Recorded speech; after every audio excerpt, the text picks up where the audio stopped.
La réalité, c'est que, et moi je viens de faire, en fait, grâce à Gaël, je viens de faire le tour de. J'ai fait un speed dating avec un certain nombre de startups là, de lesquelles tech. Et moi, ce qui me frappe, c'est que, évidemment, les choses vont extrêmement vite, mais qu'il y a beaucoup de points de frottement avec l'État. Et que les points de frottement avec l'État, c'est que dès lors qu'on veut vendre une prestation à l'État, c'est plus compliqué, pas seulement parce qu'il y a le code des marchés publics, mais parce qu'il y a aussi. Il y a aussi des endroits où la technologie ne peut pas aller aussi vite, parfois pour des raisons de sécurité, mais aussi parce que parfois on bouscule des organisations et que l'État, ça résiste un peu plus que dans le privé au changement parfois. Mais je vois aussi que parfois ça frotte parce que l'État n'a pas bougé assez vite. Je donnerai des exemples. C'est que aujourd'hui, depuis 2016, on a clarifié le droit. Un contrat, il peut être numérique natif, donc et signature incluse. Donc il n'y a pas eu un moment où un bout de papier est apparu dans le process. Sauf que quand vous tournez vers l'administration fiscale, parfois, elle vous dit non, ça va pas. Moi, je veux du papier. Donc, on voit bien que l'enjeu, c'est un changement très profond. Et on se fait bousculer par les pratiques privées, et tant mieux. L'autre enjeu, en revanche, et ça, il est plus fondamental, et là, je vais parler de ce que je fais au quotidien, c'est évidemment l'usage par l'État de l'offre privée à très forte valeur ajoutée.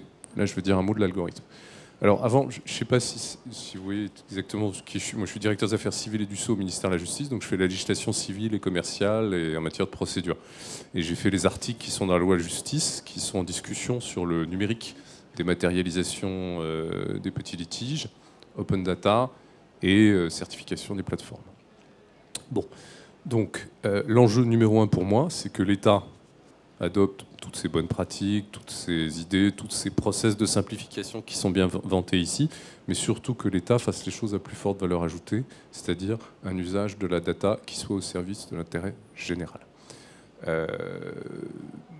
L'algorithme, il est là, il ne faut pas en avoir peur, il faut le prendre. Mais le rôle de la puissance publique, c'est de dire, attention, il y a des intérêts généraux qui peuvent justifier qu'on dise stop, ou qu'on dise prudence. Et ces intérêts généraux, ils sont de plusieurs ordres, mais le principal, c'est évidemment la protection de la vie privée. Je pense quelque part à l'indépendance de la justice aussi. Et à terme, même si c'est plus difficile à qualifier, je pense tout simplement à la souveraineté démocratique, c'est-à-dire la capacité à prendre des décisions après une délibération au Parlement qui soit informée par de la bonne data.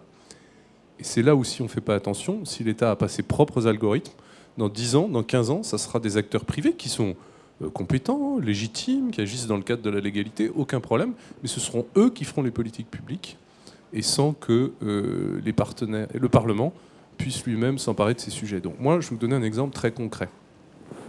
L'indemnisation du préjudice corporel. Vous cassez une jambe dans un accident de voiture, vous avez une infection nosocomiale à l'hôpital, etc. C'est des milliards d'euros chaque année qui sont versés ou pas versés à des victimes, dans tous les pays du monde, évidemment. Aujourd'hui, que font les juridictions? C'est quoi le prix d'une jambe aujourd'hui? C'est quoi le prix d'une jambe quand vous l'êtes cassé en faisant du skate versus cassé dans une automobile? Cassé dans un hôpital public, juridiction administrative, versus cassé dans la rue, clinique privée. Eh ben, qui peut répondre à cette question aujourd'hui en France? Réponse, les assureurs, parce qu'ils se font une petite base de données avec toutes les décisions des cours d'appel et toutes les transactions qui sont faites. Oh, très bien, ils ont le droit, c'est légal. Maintenant, qu'est-ce que moi, puissance publique, qu'est-ce que je dis au ministre, qu'est-ce que je dis au Parlement démocratique qui, au bout du compte, est seul compétent pour dire l'indemnisation est juste ou pas juste? Eh ben, j'ai rien. Voilà, je vous le dis très franchement, j'ai rien. J'ai ma plume et mon code civil. Alors je les maîtrise, mais ça suffit pas. Donc, je vais créer, avec des ingénieurs qu'on est en train de recruter, une base de données avec toutes les décisions des cours d'appel en matière d'indemnisation du préjudice corporel, toutes les décisions des cours administratifs d'appel en matière d'indemnisation du préjudice corporel. Ça n'existe pas, une base unique dans laquelle il y a les deux ordres de juridiction qui versent. La base sera exhaustive, l'anonymisation sera minimum, mais avec des degrés d'habilitation extrêmement restreints. Et avec ça, on va pouvoir faire émerger, si j'ose dire, les vrais tarifs. On va déjà pouvoir analyser ce que font les juridictions vraiment et le mettre à disposition du grand public. Deuxième élément, on va pouvoir anticiper des évolutions de législation. Je ne sais pas si on a... Parmi vous, il y en a qui doivent être juste juristes et qui doivent connaître la loi Badinter sur l'indemnisation des accidents de véhicules, qui est une grande loi de simplification. Eh ben, aujourd'hui, le conducteur, pour des raisons morales dont on pourrait discuter, est beaucoup moins indemnisé, le conducteur, quand il a commis la faute, que le passager qui est assis à côté de lui. Faut-il ou non aligner cette indemnisation? Et si oui, combien ça va coûter. Ça pose des questions morales, mais ça pose aussi des questions très très concrètes de combien de centaines de millions d'euros vont passer des assureurs, aux assurés, à la victime, à la puissance publique. Voilà, là j'aurai des éléments de réponse. Puis après, le politique, il arbitre. Le politique, s'il veut assumer, s'il veut financer l'indemnisation de telle victime, mieux, il faudra qu'il trouve l'argent, soit dans les caisses publiques, soit par une augmentation des primes d'assurance. Ça, son métier, ça sera d'arbitrer ça. Mais pour avoir les bons chiffres, il faudra que je fasse ça. Voilà. Et c'est là où, moi, je pense que l'État doit avoir une compétence, mais il ne l'aura qu'en associant le secteur privé. C'est-à-dire en allant chercher des ingénieurs dans le privé, en faisant développer les logiciels par des sociétés qui sont sur le marché, et avec une capacité à développer les logiciels en interne qui, sur le long terme, ne pourra pas être faite uniquement au sein de l'État. Donc moi c'est à ce type d'association que je pense. C'est qu'une toute petite partie du sujet, j'en ai conscience, mais on voit bien qu'en fait, le mouvement des Legal Tech, il va révolutionner l'État de bas en haut et de haut en bas. Toute la chaîne de valeur ajoutée va être transformée. Ça peut être le fonctionnement d'un bureau au quotidien qui va être presque pulvérisé, ubérisé par une éthique performante, par exemple, comme j'ai pu en voir ici. Mais ça va être aussi la décision la plus stratégique et la plus politique qui va être en jeu. Donc derrière tous ces débats techniques et ces questions économiques, il y a un enjeu démocratique. Voilà. Je reviendrai sur le reste de la loi pour ceux que ça intéresse. Merci. On va peut-être passer question côté direction juridique. Qu'est-ce qu'elles demandent? Qu'est-ce qu'elles attendent? Alors pour me présenter rapidement, donc mon nom c'est Isabelle Delagorce, j'ai une double casquette. C'est que je suis avocat en M&A, donc mon métier c'est d'aider les clients à acheter et à vendre. Et ma deuxième casquette c'est l'innovation. Donc j'ai des journées très longues en ce moment. Et l'innovation c'est à double titre, c'est à la fois pour nous, cabinet d'avocats, de quoi on a besoin pour être plus performant, plus rentable, limiter les risques, limiter tous ces points de douleur au quotidien dans les projets sur lesquels on travaille. Et c'est aussi par rapport, pour les directions juridiques qu'on accompagne dans le cadre de leur transformation. Donc tout ça, ça fait plein de sujets qui se complètent très très bien les uns les autres. Et ça, c'est ma vie en ce moment. Et ce qui fait qu'on rencontre alors beaucoup de directeurs juridiques dans le cadre de nos projets de M&A, mais on les rencontre aussi quand on les accompagne. Et qu'est-ce qu'on voit? Alors pour refaire un rapide retour en arrière, parce que là on s'était positionné beaucoup sur les legal tech qui sont arrivées il y a 5 ans. En fait, elles sont arrivées il y a un peu plus de 5 ans, parce que je me souviens quand j'ai commencé à lire sur les legal tech et j'ai un peu découvert leur existence, c'était déjà il y a 7 ans. Et les françaises qui sont apparues, les premières, elles étaient dans l'automatisation de documents, donc dans les documents, surtout les documents corporate, donc droit des sociétés assez simples, les statuts, standards, etc. Et les premiers acteurs français qui sont arrivés là-dedans, en fait, s'inscrivaient officiellement dans la droite lignée de LegalZoom, Rocket Lawyer. En fait, partout, on parlait de ces deux géants américains, qui existent encore aujourd'hui d'ailleurs, qui ont un petit peu envahi l'Europe, mais on n'en parle pas trop en France. Et donc voilà, il y a eu cette espèce de réaction un peu bizarre. Quand je les ai découverts, j'ai trouvé ça formidable. J'en ai parlé autour de moi, on m'a dit mais non, en fait, on les voit pas, enfin on était un peu comme ça. Les professionnels du droit ont commencé à en prendre conscience, et puis après on a eu peur, on a dit on va tous se faire ubériser, on va tous mourir. Là, à ce moment-là, j'étais passée du côté des entrepreneurs, donc j'essayais de les rassurer un peu. Et puis, je suis revenue dans le monde du droit il y a 2 ans et demi, parce que ça me manquait beaucoup. Et maintenant, j'essaye d'évangéliser à la fois en interne et en externe. Parce que nous, notre position, en tout cas la mienne, c'est de dire que la technologie doit absolument être au service du droit.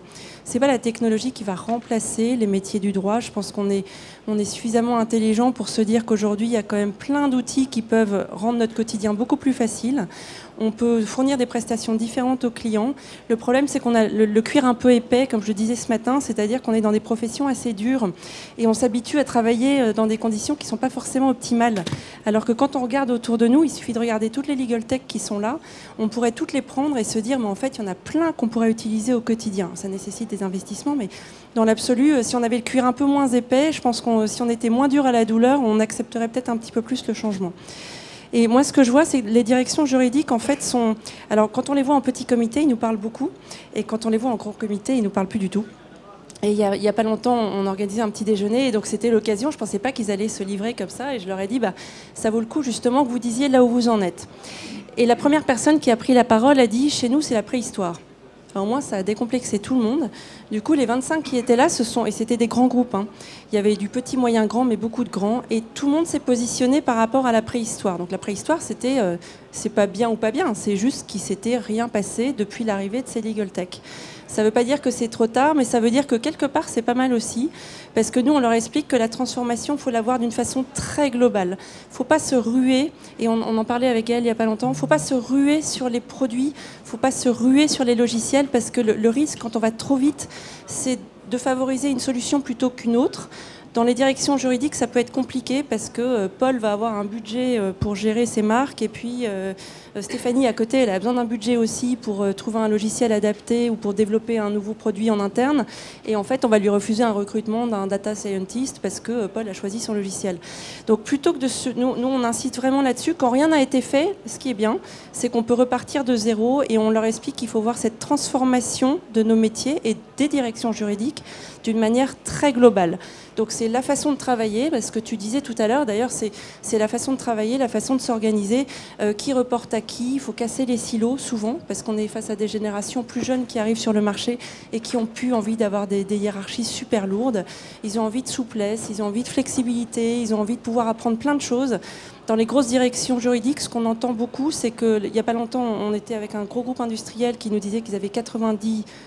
ce qu'ils appellent des lawyers. Et ils nous disaient, nous, on a nos 90 juristes, on a plus des 2/3 qui sont très jeunes, et aujourd'hui, ils sont plus prêts à attendre, à faire la même chose pendant 4 ans ou 5 ans, et ensuite peut-être à apprendre autre chose. Alors, je ne dis pas qu'il faut se plier aux plus jeunes, mais il faut essayer de trouver un juste équilibre. Les talents, il faut les attirer, il faut les garder, et c'est, je pense, en mettant en place et en utilisant des outils digitaux qui sont utiles, qui permettent de limiter les risques, qui permettent d'optimiser la performance, qui permettent d'accroître tout ce qui est KM, donc le knowledge management, qui est super important dans les directions juridiques. Les outils digitaux permettent d'atteindre plein d'objectifs. Il faut identifier les plus importants. Alors la prise de conscience, elle est réelle, c'est-à-dire que tous les directeurs juridiques, il y a 3-4 ans, ils nous disaient non, on ne veut pas trop en entendre parler. Maintenant, c'est une évidence. Donc quand on ils savent tous qu'il faut faire quelque chose. Il y en a qui aiment, il y en a qui n'aiment pas. Donc quand on n'est pas dans sa zone de confort, c'est plus compliqué. Il y en a qui aiment, et à chaque fois on leur dit, mais repérez dans vos équipes ceux qui vont être les meilleurs ambassadeurs. C'est pas une question d'âge. Il peut y avoir des super jeunes qui ont une réaction épidermique face au digital, et on leur dit, peu importe l'âge, homme, femme, on s'en fout. En fait, c'est pas ça qui est important. Ce qui est important, c'est d'identifier les meilleurs talents et les meilleurs champions ou champions qui vont pouvoir évangéliser pour vous, qui vont vous aider à identifier les sujets sur lesquels vous avez vraiment besoin de digital. Ensuite, se concentrer sur ces sujets principaux, parce qu'on ne peut pas attaquer tous les sujets en même temps. Et les directions juridiques sont très preneuses. Alors, ils sont très preneurs d'une solution magique. Mais la solution magique, elle n'existe pas. Ils sont très preneurs d'une plateforme qui fait tout. Et quand on leur dit qu'il y a des legal suites, notamment, en fait, alors parfois ça leur va, parfois ça... En fait, il n'y a pas d'outil magique, c'est ce qu'on leur explique. Donc il faut formuler leurs besoins, déjà formuler ses besoins, c'est déjà tout un programme, et essayer de voir dans quelle mesure la technique peut leur permettre d'atteindre leurs objectifs. Donc c'est des besoins, des objectifs. Vous êtes à un point A, vous voulez aller à un point B. Qu'est-ce que la technologie peut vous apporter? Est-ce qu'il y a des partenariats avec des legal tech qui peuvent être signés? Ils sont très preneurs, les legal tech. Elles sont très preneuses dans tous les cas de partenariat. Elles sont très preneuses d'être incubées dans des grands groupes aussi, c'est ce qu'on voit beaucoup. Ça peut être aussi d'autres possibilités. Ça peut être de recruter des développeurs, et ça on le voit de plus en plus. Chez nous, on a carrément mis en place une Digital Academy en se disant, en fait sur le marché on ne trouve pas toujours ce qu'on veut, donc on va recruter des développeurs. On a des data scientists, beaucoup, parce que dans le domaine public, la data est importante, mais en fait, dans le domaine privé aussi. Et on commence à construire un peu nos coffres forts de data. Voilà, sachant que tout ça, c'est très compliqué. Mais j'en profite pour faire passer un message. S'il y a des directions juridiques dans la salle, il y en a beaucoup qui nous disent, de toute façon, moi, je ne manipule pas de data importante, et ce qu'on a chez nous, ça n'intéresse personne. Alors je dis, en fait, les directeurs juridiques ont énormément de data dans leur département. Il faut faire très attention, parce que, alors, ça vaut le coup de commencer à étudier des chantiers data, parce que la data, c'est l'or noir de l'intelligence artificielle. Et donc, commencer à répertorier la data d'une façon très intelligente maintenant, ça vous permettra de gagner beaucoup de temps dans les années qui viennent. C'était un petit peu long. Mais voilà. Et au-delà de nouvelles exigences, notamment par rapport à la data, est-ce que vous avez identifié d'autres exigences qui ressortent? Enfin, là, Alors, la data, c'est plus moi qui la pousse chez eux en disant c'est un peu tôt, mais il faut vraiment le prendre en compte maintenant. Et qui dit data aussi dit du coup cybersécurité, parce que c'est deux chantiers qu'il faut absolument voir en même temps. Ce qu'on voit émerger sont plutôt... Alors, les cas sont tous très différents. En revanche, ce qu'on peut voir, c'est pour donner un exemple, par exemple, sur tout ce qui est... Alors, on parlait de combien coûte une jambe. Pour étendre un peu le raisonnement à une direction juridique tout à l'heure... pour étendre un peu au fonctionnement d'une direction juridique. Voilà. Et dans une direction juridique, il va y avoir des contentieux à gérer. Et quand on échange régulièrement sur la justice prédictive, justement, parce qu'ils veulent savoir si ça fait sens par rapport à ce qu'ils font ou pas.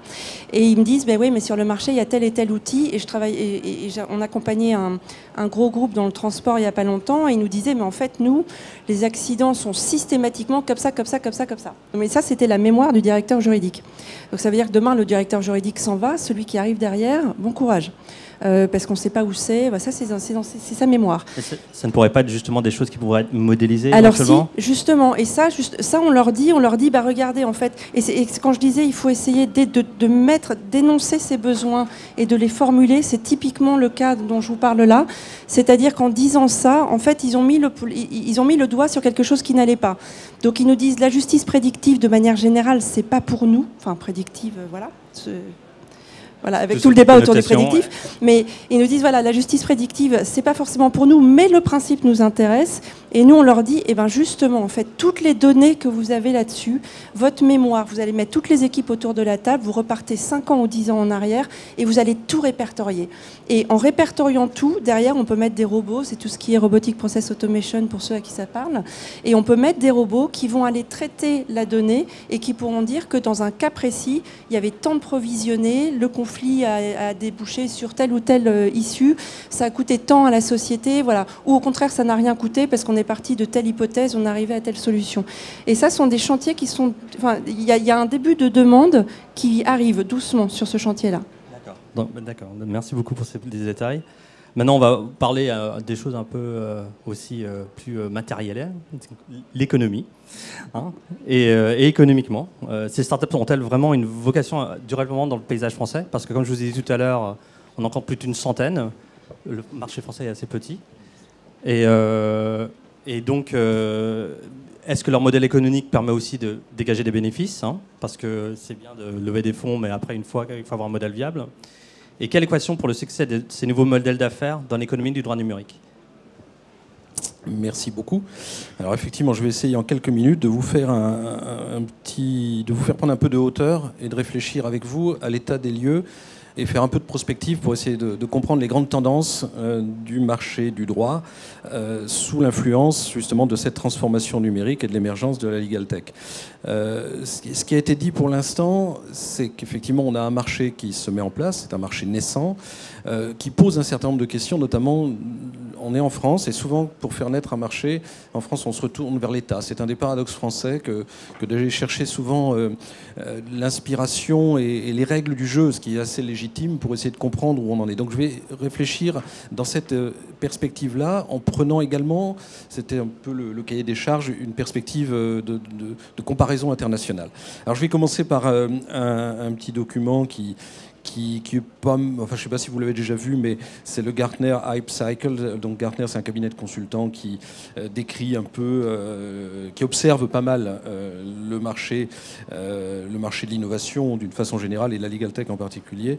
Et je trouve que c'est intéressant parce qu'effectivement on voit bien la phase de l'innovation, les attentes démesurées qui en découlent, les désillusions et ensuite la phase un peu plus raisonnable avec ce qu'ils appellent le plateau de productivité. Et quand on suit la logique de Gartner, on rentrerait tout doucement dans cette phase après quelques années de tâtonnement, avec immédiatement, alors je vais passer par là parce que pour comprendre ce qui se passe, même s'il y a des spécificités sur le marché américain, je pense que c'est utile de comprendre la situation sur ce marché. Le marché du droit aux États-Unis, c'est à peu près 2% du revenu national. J'ai des données pour la France, on n'est pas à 2%, on est autour de 1,5%, selon les études que nous avons faites avec EY et Paris 2. Je ne vais pas rentrer dans le détail, mais vous avez un marché qui se décompose en départements juridiques et en cabinet.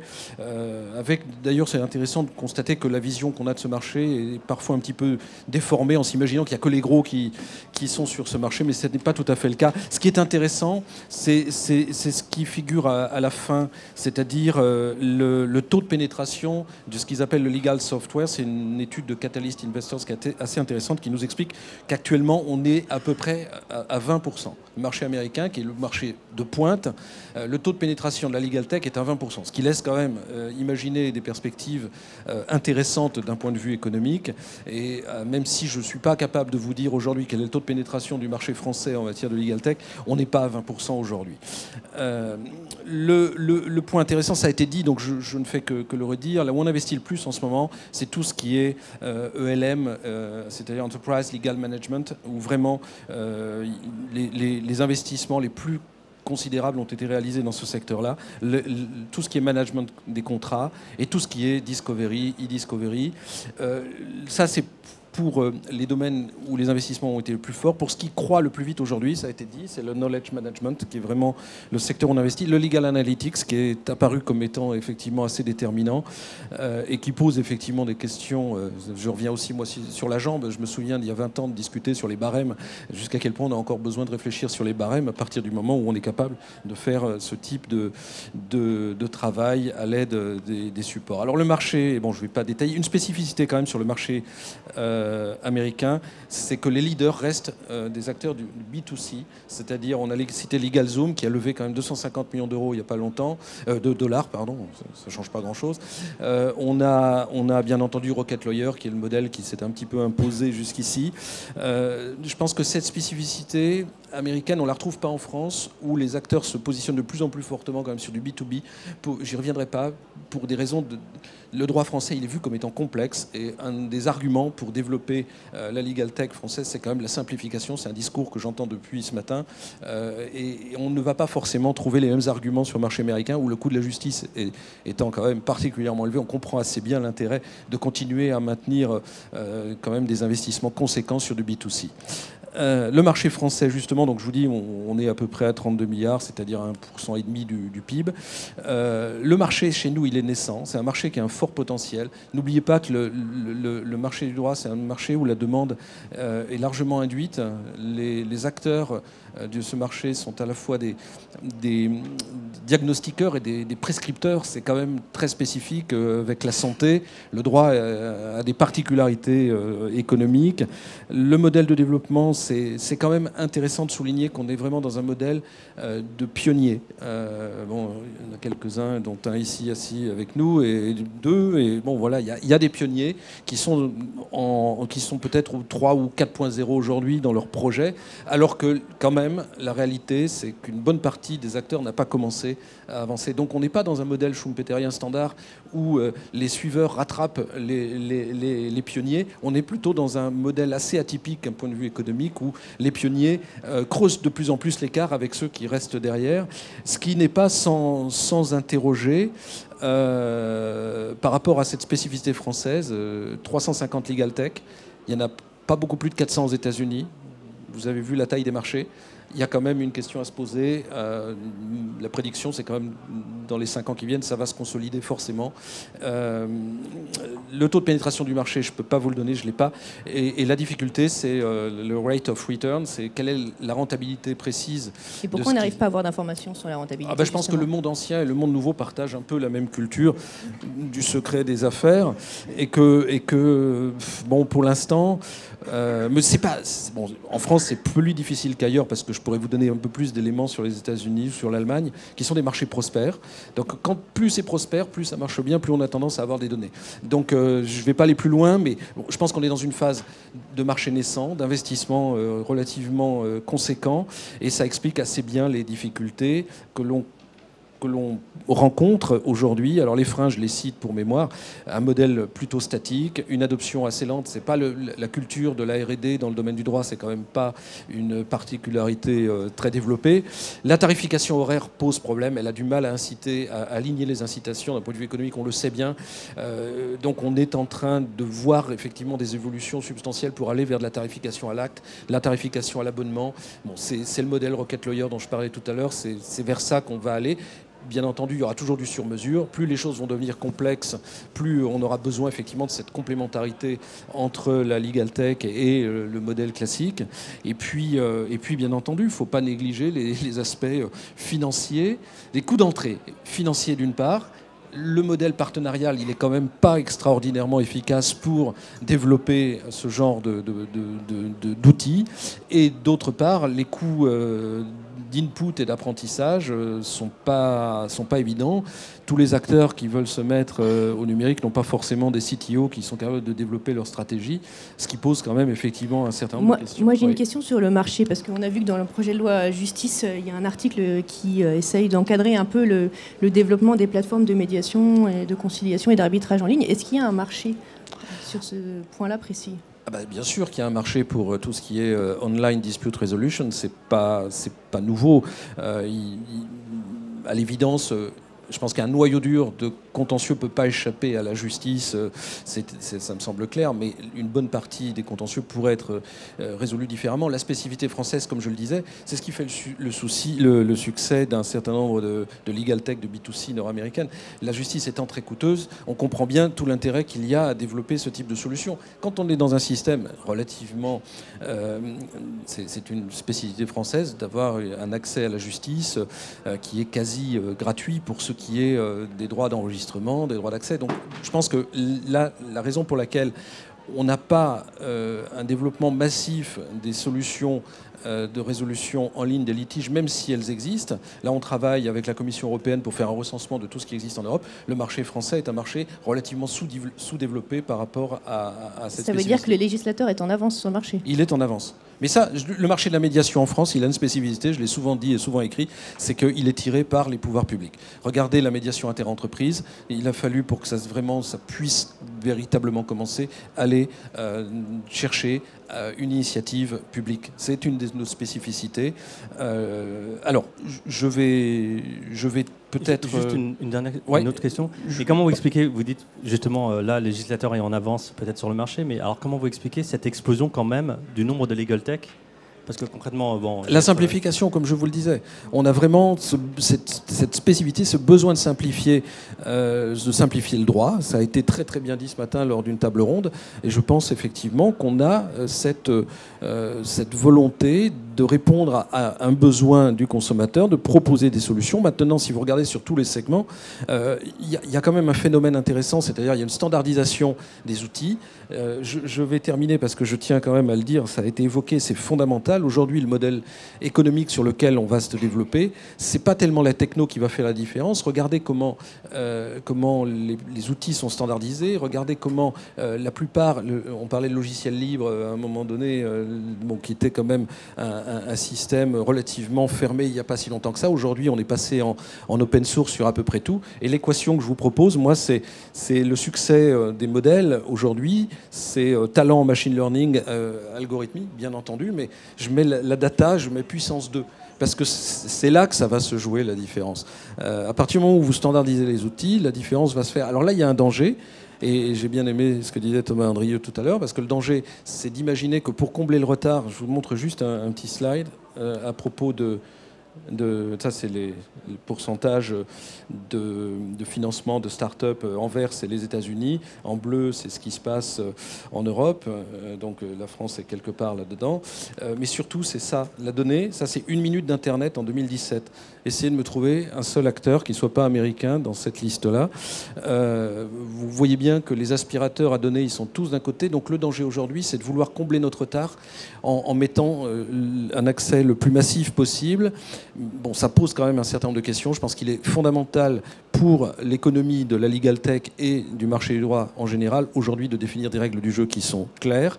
Entre d'un côté, les tenants d'une ligne qui nous disent il faut absolument mettre le maximum de données à disposition parce que l'apprentissage, l'expérience, l'efficacité de nos outils va passer par là, et ceux qui nous disent au contraire, principe de précaution, allons-y très très prudemment pour ne pas dire figeons un peu les choses en attendant d'avancer. Je pense que la clé aujourd'hui du développement du marché de la legal tech et du droit de façon plus générale, c'est ce qui va se passer sur la donnée et pas uniquement sur la question. Je crois que Madame de Gorsk voudrait ajouter quelque chose. Je voudrais juste, à l'appui de ce que tu viens de dire, en fait, je vais complètement dans ton sens. Je voudrais dire quand même deux choses. C'est qu'il y a, je pense, en France, il commence à y avoir un sérieux embouteillage des legal tech dans le domaine de l'automatisation des documents. Je pense qu'il faut oublier ce secteur-là pour ceux qui ne sont pas là depuis longtemps. Ceux qui sont là depuis 5 ans, 6 ans et plus, ils ont toute leur légitimité. Je vais vous donner un exemple. Il y a quelques années, je rencontrais une legal tech qui est là aujourd'hui d'ailleurs, qui existait déjà à l'époque, et en plein hiver, pleine de questionnements, je le rencontre, c'était au mois de janvier, il faisait un froid de gueux, et je le retrouve, c'est un ancien lawyer, il m'accueille complètement débraillé, avec un grand sourire, il faisait vraiment super froid. Il ouvre la porte de ses locaux, il était 8h du matin, porte de Saint-Martin, à l'autre bout de Paris. Il ouvre la porte et je me retrouve face à 40 bonhommes barbus comme ça, avec des écouteurs sur les oreilles en train de coder. Mais 40 alignés les uns à côté des autres. Et là, j'ai quand même eu un choc. Je me suis dit, si je veux, de là où je suis, arriver à là où il est, ça veut dire qu'il faut que j'ai à minima 40 bonhommes qui sont là à 8 heures en train de coder. Et ça, c'était déjà il y a plus de 6 ans pour lui, enfin pour cette legal tech qui existe. Et quand on regarde un peu les données du village de la justice sur le nombre de legal tech dans l'automatisation des documents, je pense vraiment qu'il y a des secteurs sursaturés dans lesquels il ne faut plus aller du tout. Parce qu'il y a une certaine lassitude, et puis en plus le consommateur se perd. Voilà, ceux qui sont là depuis longtemps ont leur place, mais les autres, il faut vraiment trouver autre chose. L'intelligence artificielle, je te suis complètement. Et attention, alors je ne sais pas par quel bout il faut le prendre, je ne sais pas à qui il faut demander, mais le côté cow-boy du droit qui arrive en... Bon, je ne vais pas rentrer dans le débat, mais je trouve que... Alors moi, je suis à fond pour les entrepreneurs, ils font un travail fantastique, et s'ils n'étaient pas là, on n'en serait pas là non plus. Donc on a besoin de tous ces gens qui sont très disruptifs sur le marché, et j'adhère complètement à tout ce qui est innovation. Mais je dis innovation pas à tout prix, je dis innovation pas n'importe comment. On est quand même dans le domaine du droit, nous on a prêté serment, c'est super réglementé, donc... Voilà, il faut que quelqu'un prenne ça en main, je ne sais pas comment. C'est un peu la démarche du ministère à travers la certification, c'est un peu la démarche aussi de l'AMF sur un autre sujet qui sont les ICO. Je pense que c'est la recherche de transparence. Oui, mais je pense qu'on est dans une configuration où il ne faut pas opposer l'innovation du marché et la réglementation publique. Ce qu'on a voulu faire dans la loi, article 3, qui crée un dispositif de certification facultative pour les plateformes qui font de la médiation ou de la conciliation en ligne. Aujourd'hui, moi, je ne connais pas la réalité de leur activité. Je vois les prestations qu'elles offrent, mais je ne sais pas s'il y a beaucoup de gens qui entrent là-dedans. Il y a sûrement une fenêtre, un espace pour y aller. Donc nous, on dit quoi? On dit que celui qui veut avoir recours à ces services, aujourd'hui, il ne sait pas la médiation dans le monde physique, il sait qui c'est. Il peut regarder si le médiateur est inscrit sur la liste de la cour d'appel, il peut le rencontrer, etc. Là, en ligne, on ne sait pas qui on a. Donc nous, on dit dans la loi, tout simplement, il faut protéger, respecter la protection des données personnelles.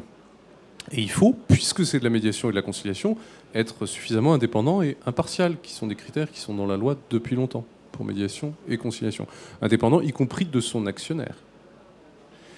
Mais tout ça, c'est pas pour forcer la main à qui que ce soit. Ça sera un dispositif de certification facultative qui permettra aux entreprises qui veulent être estampillées vertueuses, respectant les grands principes de la médiation, d'avoir un label public. Et le justiciable qui est dans cette affaire-là est aussi un consommateur, pourra s'orienter. Donc moi je pense que c'est un dispositif qui va être là pour aider au développement du marché et pas du tout le restreindre. Après, il y a d'autres questions de long terme qui se posent. Vous avez peut-être vu que dans la loi sur les données personnelles, qui a réformé la loi CNIL cet été en conséquence du RGPD, on a écrit noir sur blanc, pour la première fois, qu'une décision administrative pouvait être prise exclusivement sur le fondement d'un algorithme, dans des conditions très encadrées. Le Conseil constitutionnel a regardé, il s'est prononcé expressément dessus, ça mérite d'être lu, la décision du Conseil constitutionnel, mais donc on est dans un cas où l'administration, dans certaines circonstances, peut prendre des décisions fondées exclusivement sur l'algorithme. Alors évidemment, on a refusé d'aller dans cette direction-là pour les décisions de justice, parce que là on pense qu'il y a toujours un juge qui doit avoir une appréciation. Mais on voit bien que les outils qui seront mis à la disposition du juriste, qu'il soit juge, qu'il soit avocat ou qu'il soit ni l'un ni l'autre, vont être des outils qui vont aller dans le sens de beaucoup plus d'automatisation. Donc tout l'enjeu des années qui viennent pour la puissance publique, je l'ai dit, c'était d'avoir sa propre analyse de la data, ses capacités d'analyse autonomes, mais c'est aussi de s'assurer que les usages privés parfaitement légitimes de la data qui seront faits respecteront un minimum de standards démocratiques. Et donc comment faire que l'innovation soit maximum, que le développement économique du secteur soit maximum, tout en respectant des principes démocratiques. Voilà, c'est un enjeu. Je n'ai pas la réponse. Personne ne peut prétendre avoir la réponse exacte. Mais en tout cas, ce qu'on fait dans le projet de loi, c'est progressif incrémentale pour ne pas empêcher l'innovation. L'autre élément, mais j'en dirai qu'une phrase, c'est évidemment l'open data, qui a été voté en 2016, l'open data des décisions de justice, qui est quasiment en place dans la juridiction administrative, qui, pour des raisons techniques, mettra un peu plus de temps à arriver dans l'univers judiciaire, même s'il est fait ici ou là de manière sauvage. Je ne sais pas si on veut ouvrir ce débat ici maintenant. Ça serait intéressant.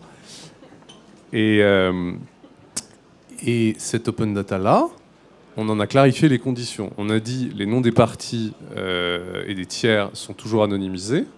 En revanche, les noms des magistrats n'ont pas lieu d'être anonymisés. En revanche, on ne peut pas les réutiliser pour faire des rankings de magistrats. Voilà, c'est ce qui a été voté au Parlement la semaine dernière. Vous pouvez regarder la loi justice là-dessus. Donc je crois qu'on trouve un bon compromis avec une ébauche de régulation, mais rien pour empêcher l'innovation. Voilà. Donc, bon, on a beaucoup parlé des legal tech, du potentiel du marché. Merci pour vos interventions. On va quand même demander à une legal tech. Bienvenue, Louis. Et donc, justement, au vu de ce que M. Defens vient de dire, et aussi Mme De Greurs et M. Andrieux, pardon. En tant que legal tech, est-ce que la croissance est au rendez-vous ? Bonjour à tous, merci beaucoup pour l'invitation et puis je pense que je peux commencer par m'excuser pour un retard qui est à ce niveau-là, je ne sais même plus si c'est encore du retard, de toute façon la qualification juridique. Pour une legal tech, ça craint quand même. Hein. Je suis absolument navré. Donc bonjour à tous, je m'appelle Louis, je suis un des associés fondateurs de Predictis. Historiquement, on s'est lancé sur un constat qui était celui de l'explosion de l'information juridique, que ce soit l'inflation législative ou comme ça a été rappelé, l'open data des décisions de justice. Les professionnels du droit font face aujourd'hui, et je vois plein de professionnels du droit dans la salle, vous le savez, à un flux de données qui devient très dur à maîtriser.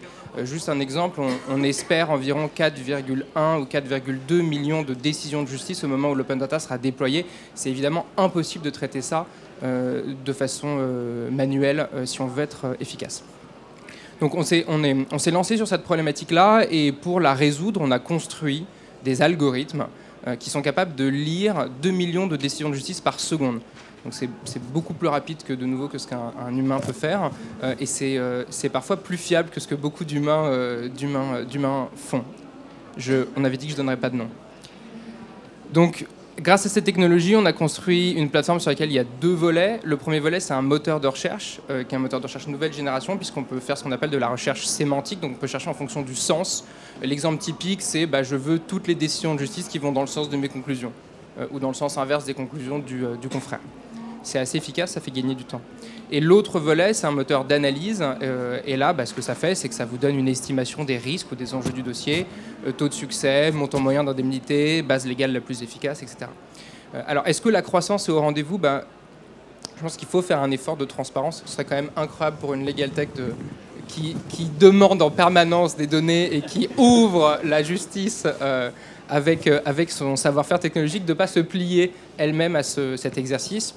Donc j'ai regardé pas plus tard que ce matin, donc depuis la rentrée, on signe 9,6 comptes en moyenne par semaine, et rien qu'hier, on a signé 5 nouveaux comptes sur la journée. Donc d'après nos estimations, il y a environ 50% du marché qui sera équipé d'un outil dit de justice prédictive avant la fin de l'année 2021. Peut-être juste quelque chose pour rebondir, je suis moi aussi contre la sauvagerie.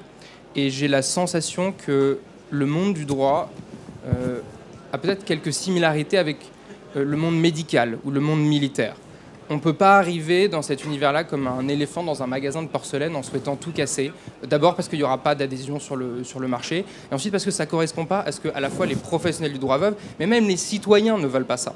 D'où la démarche de certification, au demeurant, que je soutiens parfaitement. Donc nous, de notre côté, on a fait notre petite initiative en partenariat avec l'école de droit de la clinique du droit de Sciences Po Paris, qui a détaché un groupe d'étudiants encadré par le Christophe Jamin, qui est doyen de l'école de droit de Sciences Po, et qui a travaillé pendant 1 an sur ces sujets-là. Ils en sont revenus avec une série de recommandations, au demeurant, que vous pouvez trouver sur predictis.com, www.predictis.com. Et cet ensemble de recommandations a abouti à l'adoption d'une charte, la charte éthique de la justice prédictive, qui a été adoptée par un comité dans lequel siègent tout un tas de personnalités éminentes. Et on essaie de réfléchir, en tout cas de contribuer à cette réflexion qu'on voit se développer avec beaucoup de plaisir sur ces enjeux éthiques. Donc il y a des choses évidemment qui ne doivent pas être faites, qui sont d'ailleurs généralement sanctionnées par l'arsenal législatif en place, et d'autres sur lesquels il faut une évolution. Et typiquement, c'est là où, de nouveau, moi, je vois beaucoup de prise de conscience, et sur notamment l'interdiction de faire du ranking par magistrat. C'est évidemment quelque chose qui est de nature à préserver la paix sociale, et donc qui est nécessaire. Donc, est-ce qu'on va bien? Oui, ça se développe à grande vitesse.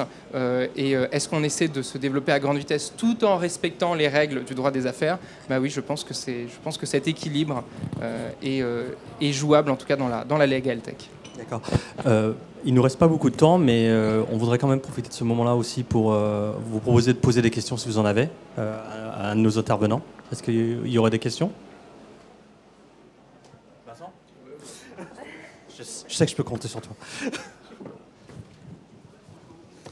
Alors, c'est vraiment très intéressant.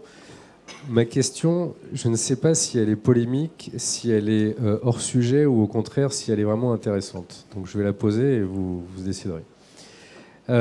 J'ai relevé dans vos propos, Monsieur Andrieux, tout à l'heure, quelque chose que vous avez dit en passant, et je ne sais pas si je suis le seul à avoir entendu, où vous parlez du fait que l'État a besoin de se doter de données fiables qui permettent d'analyser les tendances dans les cours d'appel, etc.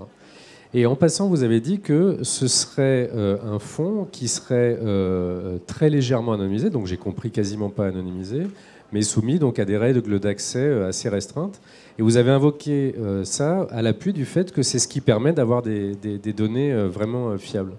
Donc voilà, vous voyez venir ma question. Si c'est le cas, quid de la capacité des acteurs privés d'extraire véritablement des données fiables et complètes dans un contexte où l'anonymisation qui nous est proposée est beaucoup plus extensive? Alors, vous posez la question, et c'est pas involontairement que j'ai ouvert la porte, vous posez la question qui est devant nous, et qui n'est pas tranchée par la loi justice qui est là, question qui est quand même largement engagée par le RGPD. La question, évidemment, c'est la balance entre deux intérêts légitimement protégés, tous les deux protégés par la Constitution, tous les deux protégés par les textes internationaux, qui est d'une part la protection de la vie privée et de sa variante protection des données personnelles, même si en droit européen, c'est deux questions différentes, conceptuellement, c'est le même sujet. Et puis, la balance, tout aussi d'intérêt général, qui est la publicité des décisions de justice, plus généralement, la transparence de l'information publique. Bon. Et donc, c'est un débat qui est vieux comme le monde, qui existait déjà dans l'univers du papier. Et donc là, il est renouvelé par le RGPD. Et donc, c'est pour ça que moi, j'ai dit que pour l'instant, je vais avoir une approche très prudente sur la donnée publique, qui est de dire, il y a l'open data, avec un débat sur son anonymisation, et puis il y a la donnée brute, mais qu'on ne peut pas, à ce stade, mettre sur la place publique. Je dis à ce stade, il y a peut-être des solutions à inventer. Alors, sur l'open data lui-même, la loi fait le compromis que j'ai décrit tout à l'heure. On anonymise le nom de tout le monde, sauf des magistrats, mais pas pour faire du ranking.